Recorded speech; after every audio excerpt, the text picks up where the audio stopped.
Bueno, muchas gracias, Elena. Buenas tardes a todos los que estáis hoy aquí compartiendo este ratito.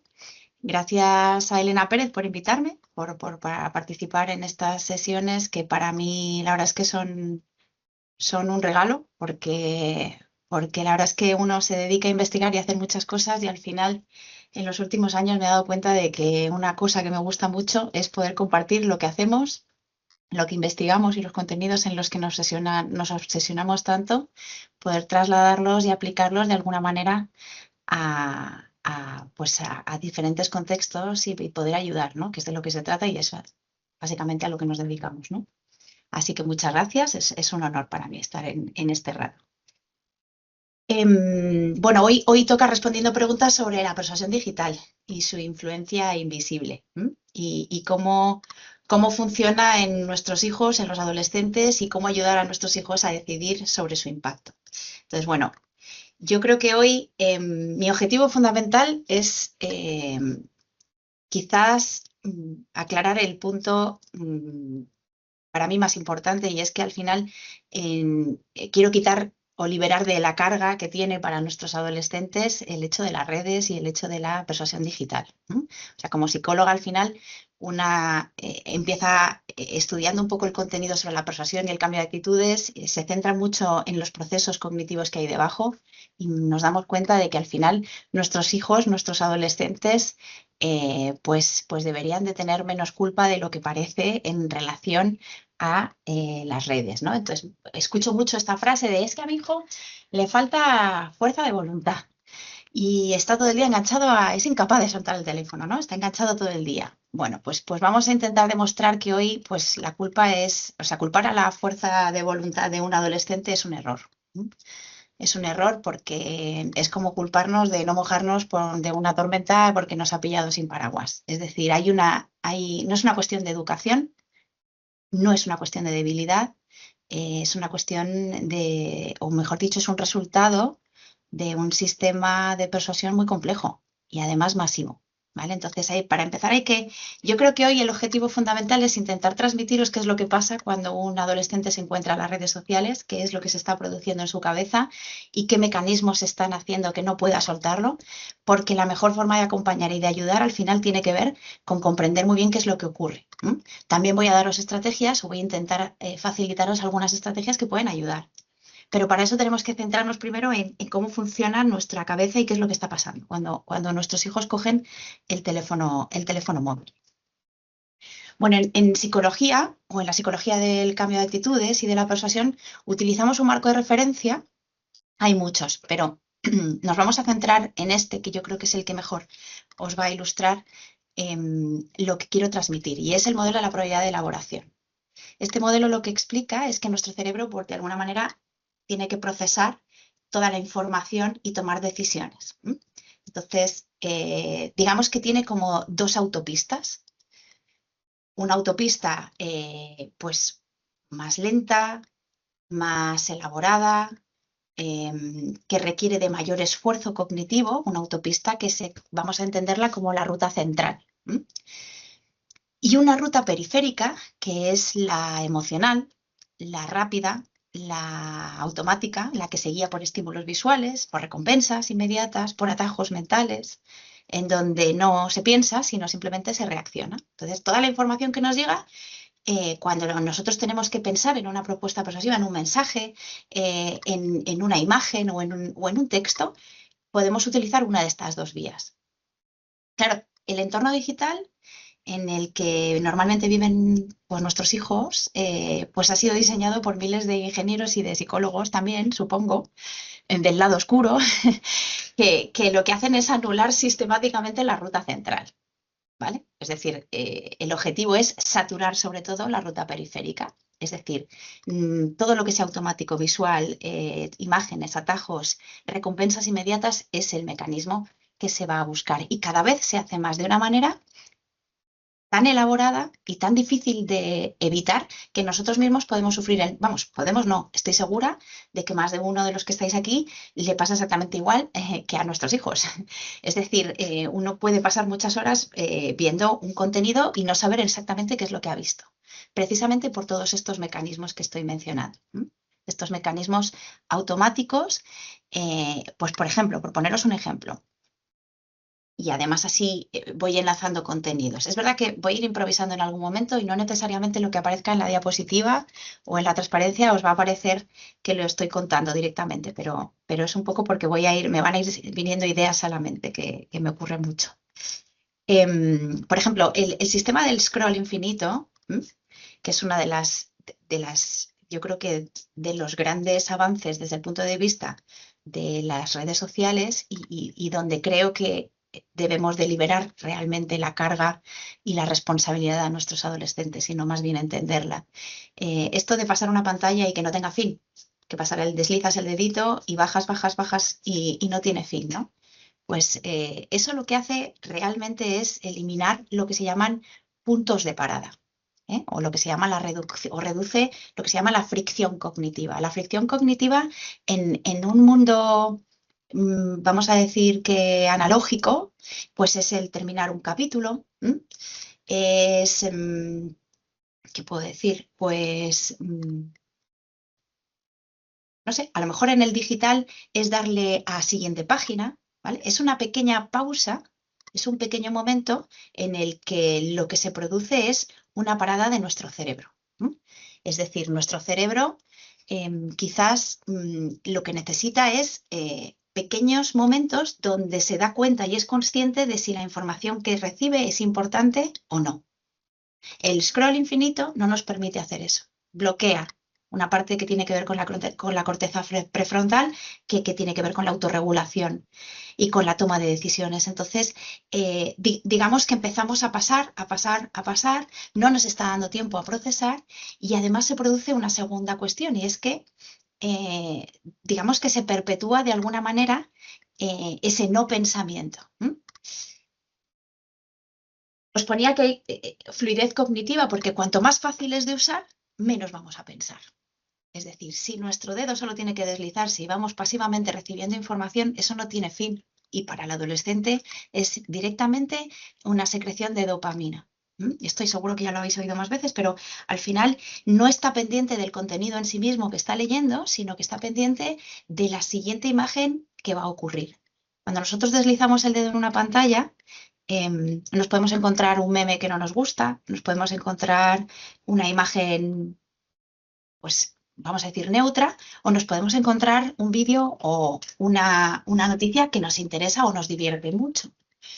Cuando hacemos el scroll y cuando bajamos, en realidad no estamos procesando tanto lo que está ocurriendo como la expectativa de lo que va a venir después. Y eso es un mecanismo que se retroalimenta y que no nos va a dejar terminar, no nos va a quitar de encima la necesidad de seguir buscando. Y esto les pasa a los adolescentes, pero nos pasa a nosotros. Es decir, a mí misma me ha pasado que me pongo a mirar y digo, ¿cómo se me ha pasado aquí 25 minutos sin mirar nada? No, pues es porque está ocurriendo aquí. Y de ahí un poco la idea de transmitiros por qué tenemos que liberar un poco la culpa, un poco no, deberíamos de liberar mucho la culpa a nuestros adolescentes, porque es un mecanismo difícil, porque el adolescente precisamente tiene todavía en etapa de desarrollo su corteza prefrontal, es decir, que todavía le supone un mayor esfuerzo gestionarlo. Entonces, esta eliminación de la fricción, de lo que supone una mínima pausa cuando estoy llevando a cabo una tarea cognitiva, hace que siga enganchado en un bucle que no termina. Cero obstáculos, pues claro, al final las plataformas, toda la interfaz lo que busca es eliminar cada clic o espera que nos haga reflexionar mínimamente. Esto es muy importante. Y así seguimos en un pensamiento automático de manera indefinida. Además, bueno, pues no tenemos tanta conciencia de estar siendo persuadidos porque el contenido está pasando de manera pasiva y simplemente lo estamos recibiendo, pero no nos estamos dando cuenta de lo que está ocurriendo. Esto ya son mecanismos que tienen que ver mucho con el proceso cognitivo. Os voy a decir un poquito más. Claro, al eliminar el punto de parada o la mínima capacidad para decir quiero seguir leyendo o no, o la verdad es que se me está haciendo tarde, debería de parar, claro, se produce ese automatismo imparable. En persuasión, el modelo de la probabilidad de elaboración lo que dice es que estas dos rutas tienen mucho que ver con cuánto está elaborando el individuo la información que recibe. Si yo estoy en una ruta periférica, estoy elaborando muy poco la información, es decir, estoy pensando poco. Y los mecanismos que me van a persuadir son mecanismos o vías de baja elaboración. ¿Qué quiere decir esto? Que predicen poco mis actitudes al final. Simplemente es información pasiva, no es algo muy relevante. Pero tiene mucho que ver con nuestra motivación y nuestra capacidad. Es decir, en la medida en la que yo, digamos, elabore más la información o quiera pensar en ella, significa que mi motivación y mi capacidad están entrando en juego. No sé si esto se explica. Los llaman los determinantes de la persuasión. Y digamos, en realidad lo que quiere decir es que en la medida en la que yo esté pensando elaboradamente, voy a tener o bien más motivación o bien más capacidad. Cuando esto no ocurre, porque estoy en una ruta periférica, ambos determinantes o ambos mecanismos no están trabajando tanto. Y al final, pues como os indico aquí, al final acaban alterando la ruta de procesamiento. Cuanto más periférica sea la ruta, menos voy a pensar. Al no haber estas stopping cues, que son las paradas naturales o puntos de parada, no voy a tener la capacidad de reaccionar. Es decir, voy a seguir pensando que por qué sigo, o sea, no voy a pensar en por qué sigo leyendo esto. Digamos que voy a seguir atrapado en ese bucle, ¿de acuerdo? Y yo lo que quería contaros es que el peligro que tiene es como una sopa sin fondo. Al final, sigues y nunca llegas al final. Y esto tiene, para un adolescente, al final es algo perpetuo. Es decir, su voluntad está siendo pues atrapada de alguna manera por un hábito que tiene que ver con algo más motriz que con algo de elaboración o cognitivo como tal. Y aquí es donde viene la parte difícil de entender. Y es que, vale, uno puede entender, yo creo que es evidente que podemos perder mucho tiempo en un móvil mirando y saber que estamos en una vía de baja motivación o de baja capacidad y estás pasando el tiempo a lo tonto, que se dice, ¿no? El problema es que cuando yo digo que la persuasión está siendo invisible, es que el impacto que tiene no es solo el tiempo que está transcurriendo, tiene que ver con algo mucho más profundo, que es su propia identidad. Y dentro del cambio de actitudes y la persuasión hay una teoría que lleva ya varias décadas trabajándose y que se estudia con detenimiento. Entonces, para que se entienda lo que quiero decir, voy a explicarlo muy brevemente, ¿vale? Y lo voy a intentar explicar de la manera más sencilla posible para que se pueda adaptar a este contenido concreto como es el de nuestros adolescentes y las redes. La autovalidación lo que dice básicamente, que ya la dijeron, sus autores están ahí, Brignol y Petty. Brignol es compañero de esta facultad, de esta universidad, de la Autónoma. Lo que dicen básicamente es que el pensamiento en sí mismo no es importante. Es decir, lo importante no es si os gusta lo que yo estoy diciendo en este momento, ni si realmente estás teniendo un pensamiento negativo. No es lo relevante. Lo relevante es lo que yo percibo de ese pensamiento. Si yo creo que ese pensamiento es cierto o no. Cuanto más crea que ese pensamiento es válido, por eso se llama validación, por la validez percibida de ese pensamiento. Eso es lo que es importante. Vosotros podéis pensar que esto os gusta, os parece interesante, pero si no tenéis validez sobre lo que estáis pensando, es decir, puedes pensar que no me has estado escuchando bien o no lo has estado entendiendo por la razón que sea, podría ser que confiaras menos. Si yo no tengo validez en mi propio pensamiento, eso no predice tanto mis actitudes. Cuanto más confíe yo en lo que estoy pensando, mayor peso tiene en mi comportamiento y más predice la conducta. ¿Qué quiere decir esto? Pues que dejo de darle importancia a un contenido, a un pensamiento, me gusta esta mesa, me gusta esta charla, me gusta este contenido, o creo que valgo, o creo que soy una persona sociable, como es lo que podrían pensar nuestros hijos, a algo más subjetivo y es, ¿realmente lo que yo estoy pensando es algo cierto? ¿Es verdadero? ¿Y cómo puedo validarlo? Entonces, si es cierto, lo llamamos validación cognitiva. Pero también hay una validación que tiene que ver con lo emocional, que es cómo me hace sentir ese pensamiento. Yo creo que soy buena jugando al tenis. Pues puedo sentir una validación emocional y puedo sentir una validación cognitiva. Si es cognitiva, pienso, pues es que me lo dice todo el mundo. Con quien juego, al final me dice que es que se lo pongo muy difícil. Me lo estoy inventando, ¿eh? Porque el tenis no es lo mío, precisamente. O podría ser que dijera, pues que utilice un dato, ¿no? Y es, jo, es que gano todos los partidos. Eso es una validación cognitiva. Pero también puede ser emocional, y es que yo me siento mejor con lo que estoy pensando, ¿no? Y es, jo, es que se me da muy bien. No sé si lo estaría haciendo bien o no, pero yo me lo estoy pasando pipa. ¿Mm?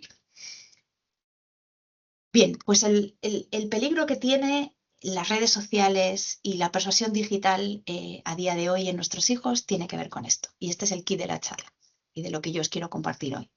Y es que al final, los humanos no solo generamos pensamientos sobre nosotros mismos, creo que soy bueno en esto o creo que caigo bien. Necesitamos, por encima de todo, validar ese pensamiento. Y eso es lo que le pasa a nuestros adolescentes, que por definición son un mar de dudas. Entonces su pensamiento interno es, yo soy aceptado, o soy guapo o guapa, o valgo para esto, o tengo muchos amigos. Entonces, claro, en el mundo analógico, pues, pues la validación, y cuando digo analógico digo en el mundo físico, en el cara a cara, pues las personas normalmente nos validamos a través de, pues de una conversación, de una mirada, de complicidad, o nuestros hijos, pues a través de si nos invitan a jugar a un partido de fútbol o una palmadita en la espalda. Esos son validaciones de alguna manera físicas o analógicas, que digo. Y eso lleva su proceso, es su ruta central, es decir, no es un episodio aislado. No es una cosa puntual que ocurre ahora. Es hoy me pasa esto y dentro de un rato me pasa esto otro y mañana tengo otra cosa y se va construyendo una identidad sobre uno más elaborada. ¿Cuál es el peligro de las redes sociales y de los likes? ¿Mm? Pues el peligro es precisamente lo efímero que es. Y es que si tengo muchos likes en mi pensamiento de que yo soy válido o de que soy válida o que caigo bien a la gente o que gusto, es también efímero. Entonces, me baso solo en esos likes. Es decir, el peligro radica en que esa validación digital es muy volátil y además depende casi de un algoritmo matemático, porque depende de a quién le llegue. Pues vas a tener más o menos, depende de la hora del día, etcétera, etcétera. Entonces, ese impacto digital afecta a su identidad. Y es que tantos likes, tanto valgo. Es tan sencillo como eso. ¿Qué es lo que ocurre? Que yo puedo tener muchos likes en un momento y tener esa validación inmediata que tiene que ver con la dopamina y estoy viendo una respuesta. Pero cuando se produce una línea base y deja de haber likes, se paraliza. Lo que le está ocurriendo al adolescente o al individuo, porque ya no siempre va de adolescentes, pero lo que le puede estar ocurriendo a nuestros hijos es que cuando se paraliza, creo que ya no valgo tanto y empiezo a perder esa identidad y esa autoestima que había generado como respuesta a 20 likes. ¿Y qué es lo que me ocurre? Que necesito poner otra imagen para volver a disparar ese número de likes. Y es un mecanismo que no termina. No sé si con esto lo estoy explicando. De manera que tengo un pensamiento que puede ser, cuelgo una foto y yo creo que me queda bien este corte de pelo, por decir algo, o genero una hipótesis interna, a ver si le gusta a la gente lo que estoy haciendo en este momento. Esa es la cognición primaria, eso es generar un pensamiento en sí mismo. Y luego viene la cognición secundaria, que es lo que llamamos el pensamiento o la metacognición. Y es cómo voy a validar ese pensamiento. Pues justo después el cerebro lo que se pregunta es, ¿puedo confiar en ese pensamiento?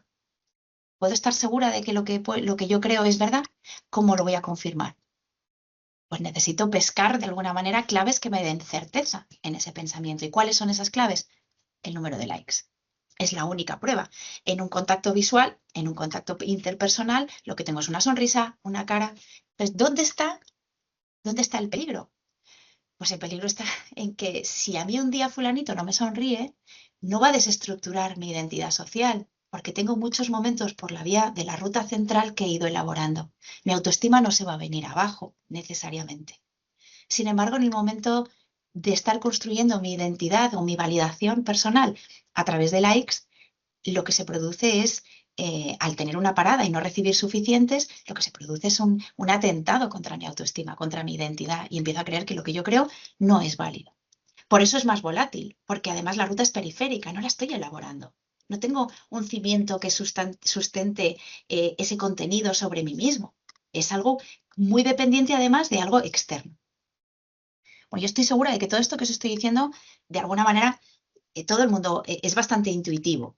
Os lo estoy definiendo a través de teorías, pero es bastante sensato y bastante sencillo de comprender desde el punto de vista de la imagen de uno mismo. Por tanto, lidiamos con una persuasión analógica versus persuasión digital. Lo que antes era una interacción social ahora se convierte en algo que es devastador para la imagen de nuestros adolescentes. Yo puedo validar con muchas claves a través de interacciones con otros, pero a través de una aplicación y de los likes, la actitud que yo estoy generando es una actitud débil. Es una actitud que es muy poco resistente al cambio y el cambio depende de la pantalla y de los likes que tenga. Y si los likes son pocos, mi actitud cambia. Y eso se puede ir retroalimentando. Y si lo que yo recibo todos los días es una retroalimentación negativa de algo que tiene que ver conmigo, al final acaba afectando a mi autoestima.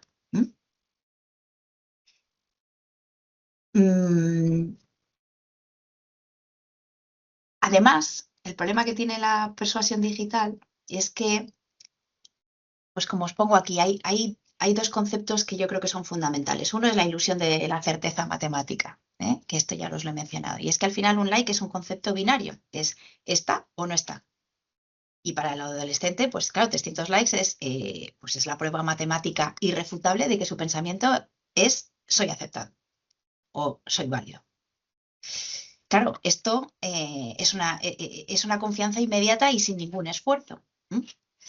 Eso por un lado. Y por otro lado está la trampa de la caducidad. Y lo que os decía del pensamiento efímero, que es paradójico. Y es que, claro, como investigadores nosotros sabemos que el efecto de las claves periféricas en la validación es extremadamente débil a largo plazo.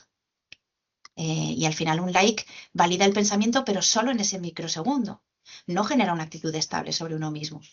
Y entonces el momento en el que la publicación baja en número de likes, se detiene y la duda pues vuelve y con la misma fuerza, además.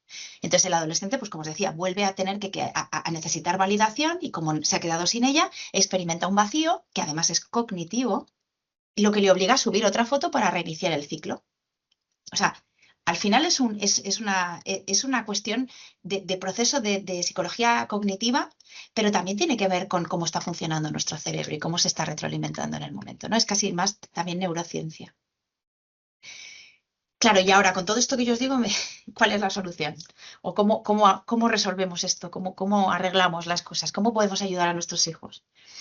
Pues bueno, al final yo creo que a nadie le va a sorprender que prohibir empeora las cosas. Pero empeora las cosas argumentado teóricamente por algo que tiene que ver con un concepto que se llama la reactancia. Y esto es muy de cambio de actitudes y de persuasión. Yo siempre digo que cuando tú intentas convencer a alguien, siempre lo hacemos mal. Cuando tienes una discusión, lo hacemos mal, porque siempre decimos, pero vamos a ver, tú explícame por qué, voy a poner el ejemplo de los niños, ¿por qué tienes que ver 1 hora y media el móvil todos los días? Y entonces, ¿qué es lo que va a hacer tu hijo automáticamente? Pues generar argumentos a favor de por qué ver ese móvil todos los días. 1 hora y media o lo que sea. Claro, está generando pensamientos a favor de eso. Le estás pidiendo casi que se polarice. Esto nos pasa en todos los ámbitos. Cuando tenemos una discusión, nosotros intentamos pedir explicaciones de por qué estás en tu lado y que es contrario al mío.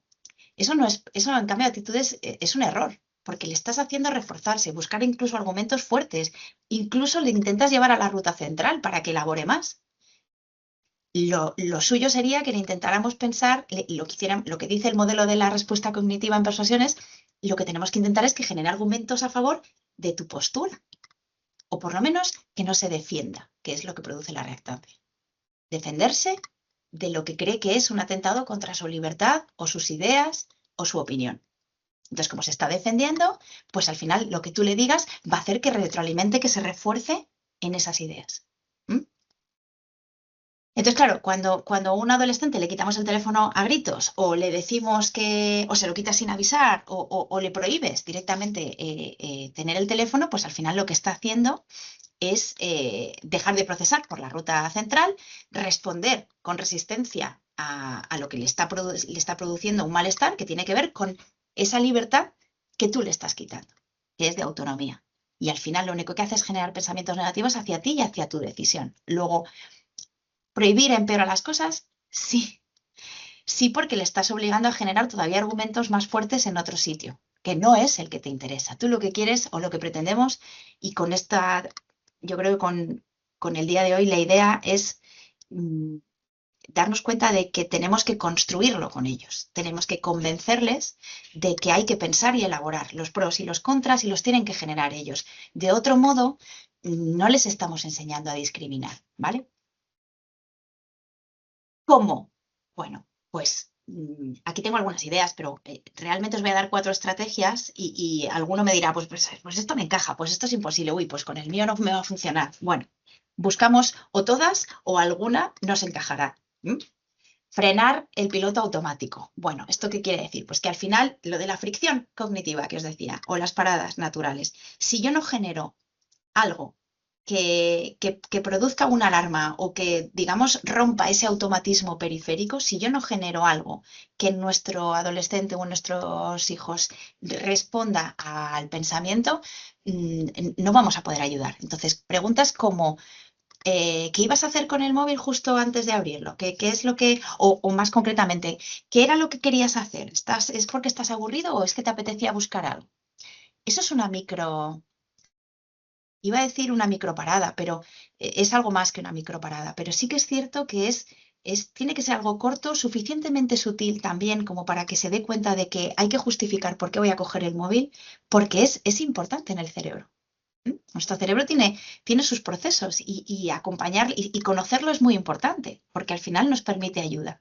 ¿Cómo se hace? ¿Cómo, digamos, una pregunta podría ser, luego los adolescentes, pues cada uno puede responder con más reactancia, con más defensividad, o ¿por qué me preguntas eso? Pero al final la idea es forzar al cerebro a salir de esa ruta periférica. Otra de las cosas que podemos hacer, luego os digo cómo forzar cómo frenar este piloto automático. Otra de las cosas que podemos hacer, pues, es hacerle un poco evaluar de alguna manera o darles visibilidad sobre las cosas que son, digamos, el coste que tiene hacer algo, ¿vale? Esto lo que hace se llama modelado metacognitivo. Al final, lo que intentamos hacer es darles la capacidad de discriminar cuando han cogido el teléfono por inercia o cuando no. O sea, una cosa que pues sería muy positiva es, por ejemplo, decirles, uy, me he dado cuenta de que yo he cogido el teléfono media hora, estaba mirando vídeos sin querer y se me ha pasado el rato y no he hecho nada. Voy a dejarlo otra vez, que al final me ha atrapado, ¿no? Ese ejemplo de metacognición que estamos teniendo, de decir, jo, estoy perdiendo el tiempo y me estoy dando cuenta, es algo que también les puede ayudar a evaluar el coste de las cosas. Pero también podemos, cuando digo coste como tal, podemos ayudarles a valorar qué cosas pierden por estar en la pantalla.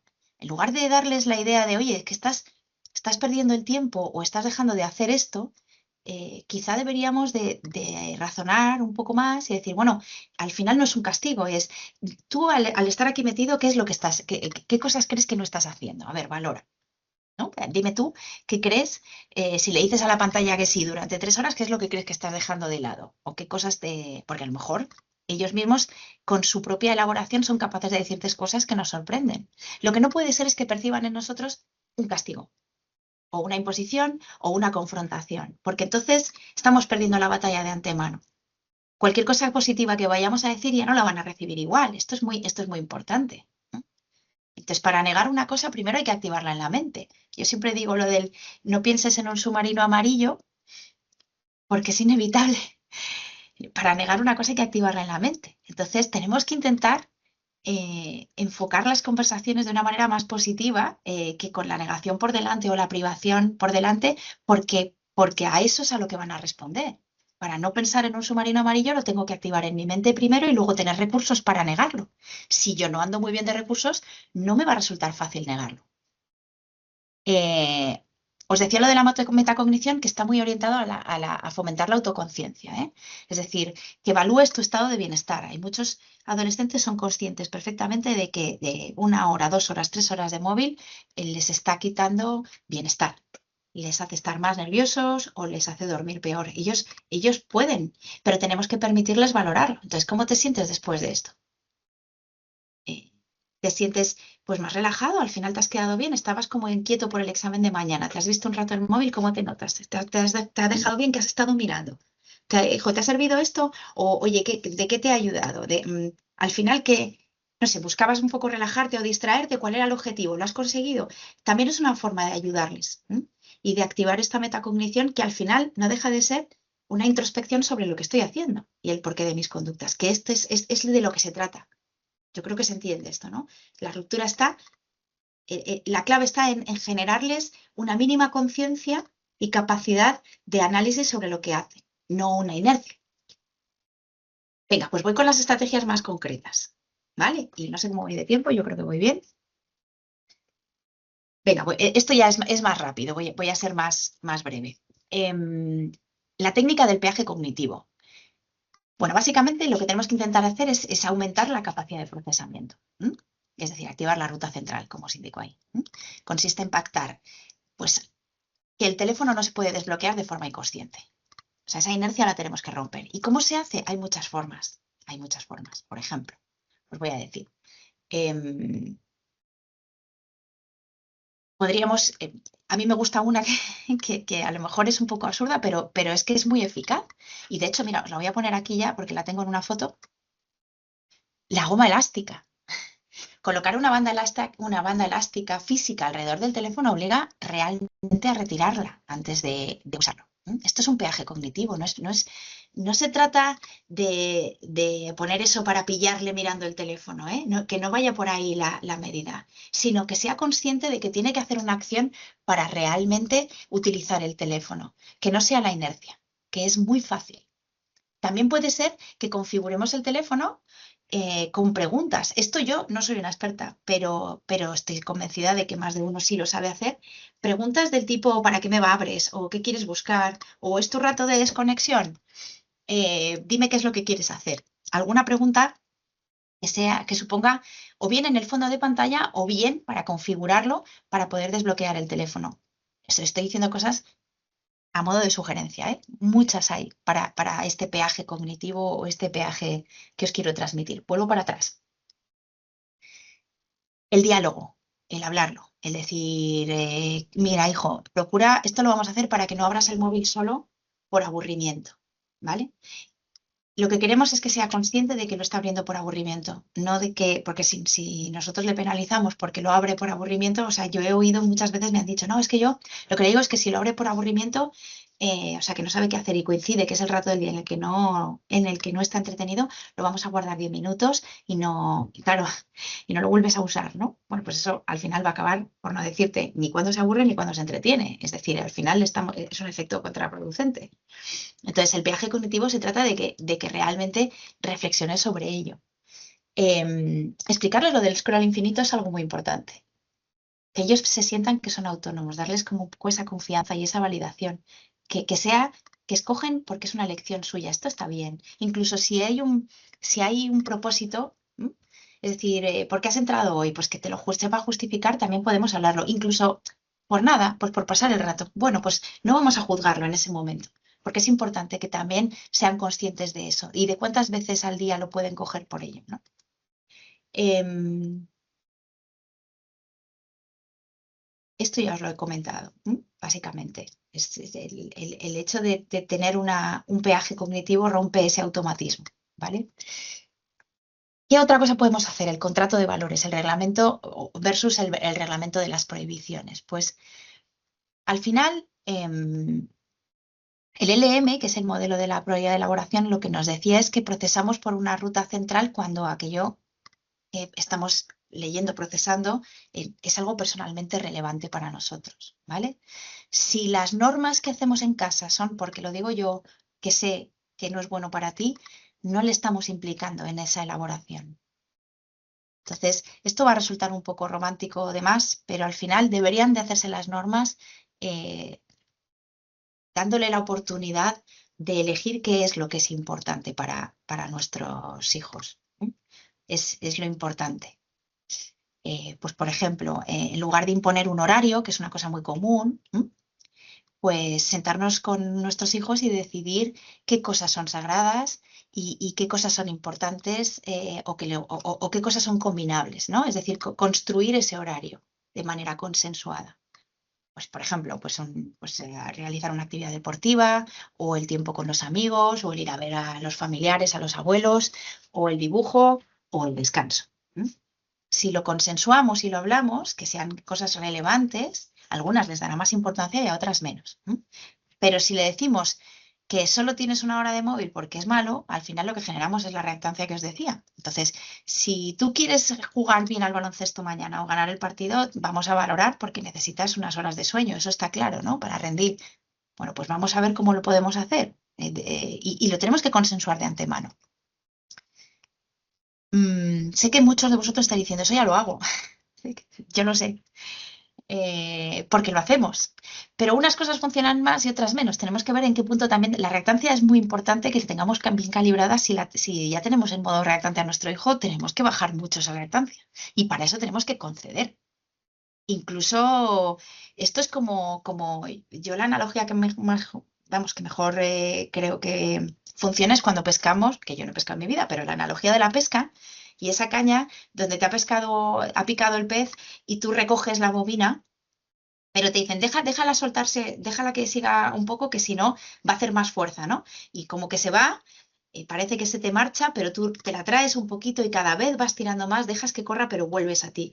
Pues es un poco esta paciencia, ¿no? El dejar que tenga la sensación de que gana terreno, pero así no emplea tanta fuerza y poco a poco lo vamos trayendo a donde realmente nos gustaría, ¿eh? Que todo es por su bienestar. Em, Venga, y luego tenemos el contrato bueno, os decía esto del contrato de valores, perdón, que pensé que pasaba al siguiente punto. El error, por tanto, es la imposición y el acierto es la pregunta, el generar pensamiento, ¿m? Y que generen pensamientos a favor, ¿vale? No a favor de su postura, sino a favor de lo que es positivo para ellos, ¿m? Y qué necesitas para estar bien mañana, ¿vale? Que cambiar un poco el generar los pensamientos es que es muy importante y además que los generen por sí mismos le da validez. Y si lo han hecho elaboradamente, más todavía. Entonces, dejemos de confrontar y de tener una discusión para intentar atraerles hacia el sitio donde queremos. Y para eso tenemos que incluso anticipar cosas que son importantes para ellos. Que no nos parezca malo decir, mira, yo sé que lo que podrás estar pensando es que así puedes hablar con tus amigos un rato que no sea en el instituto o en el colegio, ¿no? Y crees que te estoy quitando eso o que puede ser tiempo que te estoy quitando. Yo sé que eso es lo que estás pensando. No, no pasa nada porque tenemos un argumento que es positivo hacia su lógica. Al contrario, eso rebaja la reactancia. Eso hace que yo diga, bueno, pues por lo menos mi madre me está escuchando. O por lo menos mi madre está diciendo, bueno, entiende lo que yo pienso. Eso rebaja la reactancia y nos permite dialogar de una manera un poco más fluida, ¿vale? Nada mejor que dar argumentos de la otra postura para que estén por lo menos dispuestos a escuchar los tuyos. ¿M?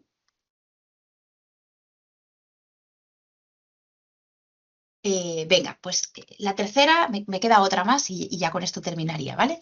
Las auditorías de bienestar. A ver, hay muchas estrategias para hacer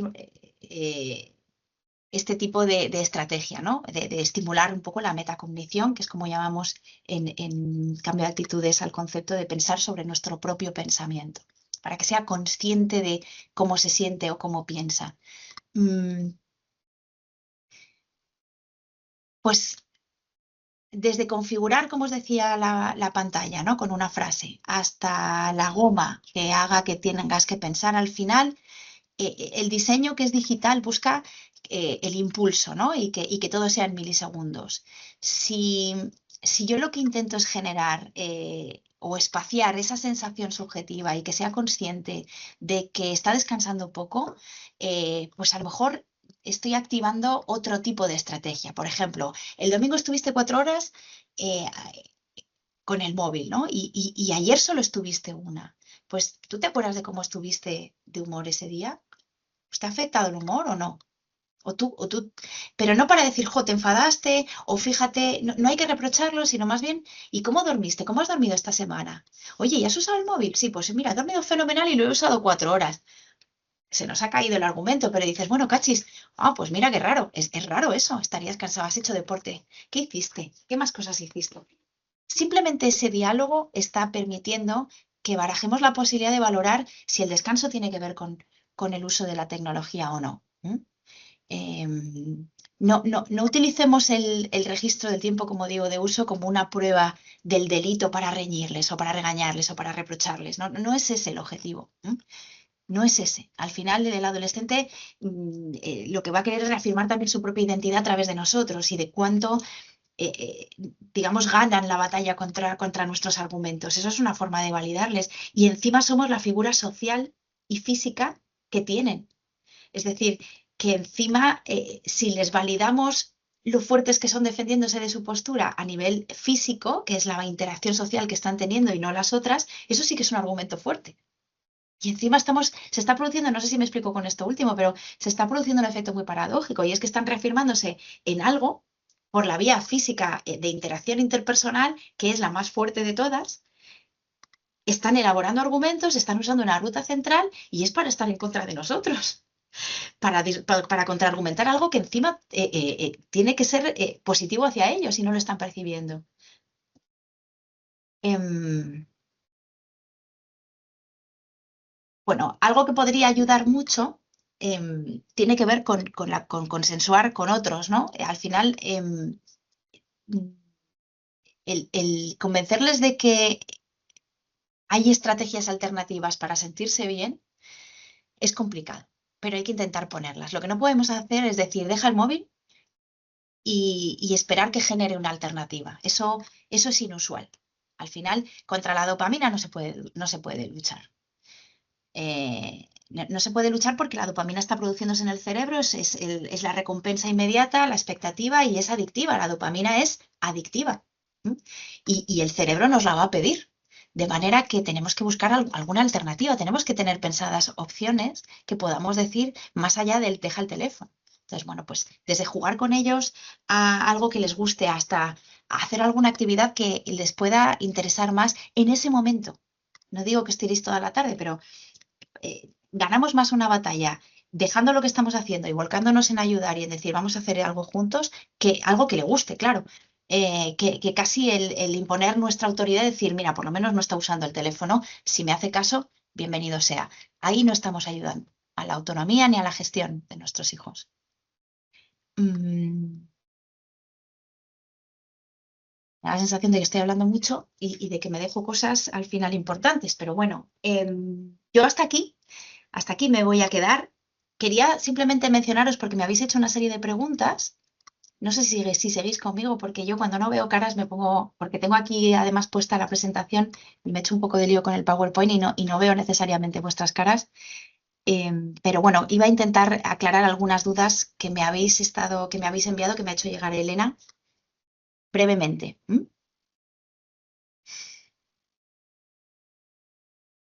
ver, que tengo aquí las preguntas. ¿Cómo ayudar a que mi hijo de 12 años a tener menos tiempo de pantalla cuando todos sus amigos tienen más y es su principal fuente de interacción?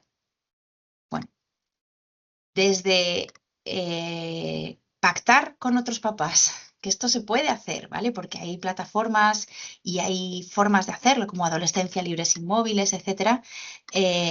Desde retrasar colectivamente la entrega del dispositivo a una hora y proponerlo en clase, hasta pues un poco buscar otras vías de estimulación social.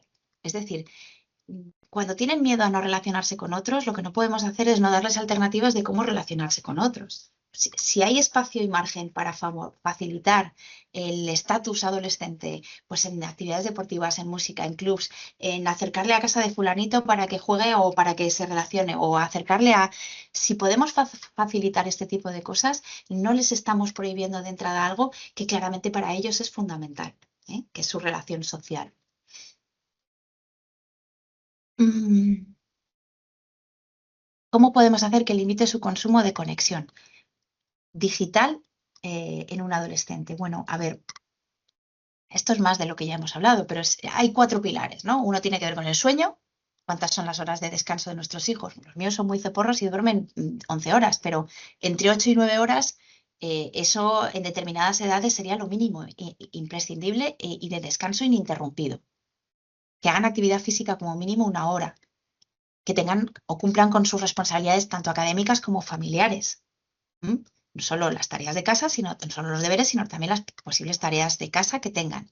Y luego una interacción cara a cara, es decir, o hablar con sus padres o con sus hermanos o con el abuelo y contarles el día, o con el amigo o con quien sea, pero una interacción cara a cara. Si estas 4 cuestiones se han cumplido de alguna manera, eh, yo creo que ahí es donde podemos ya limitar el consumo, perdón, podemos permitir o podemos ser más tolerantes, ¿no? Es decir, si lo que está ocurriendo es que el consumo nos está impidiendo una de estas cuestiones, esto es una batalla que sí que vamos a tener que trabajar con ellos, vamos a tener que argumentar, que gestionar, ¿no? Y que sean conscientes de que el sueño es importante, la actividad física es importante por su bienestar. Entonces, yo lo limitaría más por ahí, no por el número de horas. No se trata de los números. Hay adolescentes que están 30 minutos en el scroll infinito porque está pactado en casa y hay adolescentes que están 1 hora haciendo un consumo de las redes muchísimo más crítico y elaborado. Y es más positivo para ellos habiendo sido más tiempo. Luego, la conexión digital, el tiempo de conexión digital es un poco relativo. Mm, Tengo aquí otra. A ver, ¿cómo superar las barreras de comunicación con el adolescente con respecto a su identidad digital? Pues aquí volvemos a la reactancia psicológica, ¿no? Y que cuando ellos sienten que su libertad está siendo amenazada, pues tienden a forzar y a reforzar su propia conducta. Mm,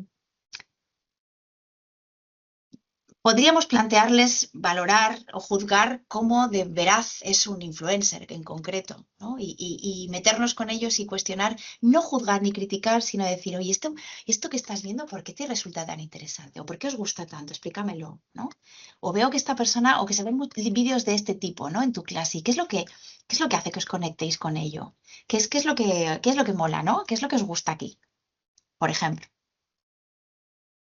Mm, Aquí hay una pregunta que me parece muy de contenido muy cognitivo. ¿Qué opinas acerca del carácter AI y cómo afectaría la implantación de la AI, perdón, de la IA a nuestros jóvenes, ¿no? Estas plataformas de juego de rol con agentes de la IA y este tipo de interacciones sociales virtuales, porque no son reales, están provocadas por la IA. El peligro no es la tecnología, no es la aplicación o la plataforma de juego, sino el apego parasocial que se produce, que además es asimétrico. Es decir, yo me vinculo a algo que no es recíproco, que está hecho a mi medida. Entonces aquí el peligro es que hay cero fricción social, hay cero interacción. Está hecho a mi medida. Si soy tímida, va a reforzar en la dirección en la que yo lo necesito. Si soy más dominante o más extrovertida, también. Es decir, el peligro es que puede llevar a malentendidos y a una necesidad de interacción que está adaptada milimétricamente a lo que sea el narcisismo o la inseguridad del adolescente. Entonces, aquí es donde está el peligro, que es muy validante. O sea, al final nos está reforzando mucho nuestra imagen, pero no es real, porque luego, claro, que el peligro es que cuando paso luego a una realidad social, me relaciono con otras personas, pues hay uno que me mete un zasca, hay otro que me pone mala cara y hay otro que tiene un mal día. Y yo tengo que ser capaz de esa fricción social de gestionarla. Si estoy relacionándome sobre todo con una IA que no es real, está hecho a mi medida. Ahí es donde está. Y el dialogar con ellos sobre esto es importante para hacerles ser conscientes de lo que se está produciendo, ¿no? A este apego que no es real.